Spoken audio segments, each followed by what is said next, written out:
பொதுமக்களை ஒருமுறை கூட சந்திக்காதவர் திமுகவை எதிரி என்று சொல்கிறார் என அமைச்சர் KN நேரு நடிகர் விஜயை மறைமுகமாக சாடியுள்ளார். தமிழக வெற்றிக் கழகத்தின் முதல் பொதுக்குழுவில் பேசிய அக்கட்சியின் தலைவர் விஜய், வருகிற பொது தேர்தலில் தவேக திமுக இடையேதான் போட்டி என்று பேசியிருந்தார்.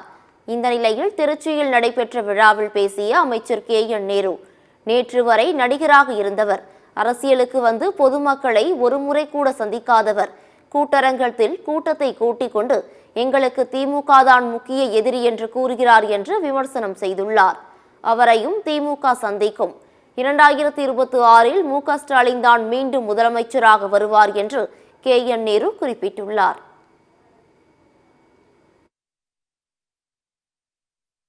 அவரை பார்த்து இன்றைக்கு யாரெல்லாம் பேசுகிறார்கள், அப்படியே உரத்த குரலில் கையை தூக்கிக் கொண்டு நேற்று வரை நடிகராக இருந்தவர்கள், ஏதோ அரசியலுக்கு வந்து இன்னும் பொதுமக்களில் ஒரு தடவை கூட பொதுமக்களை வந்து சந்திக்காதவர், கூட்டரங்கிலே கூட்டம் நடத்தி கொண்டு எங்களுக்கு மெயினான எதிரி நீதான் என்று சொல்கிறார் என்று சொன்னால் அவரையும் இந்த திமுக சந்திக்கும்.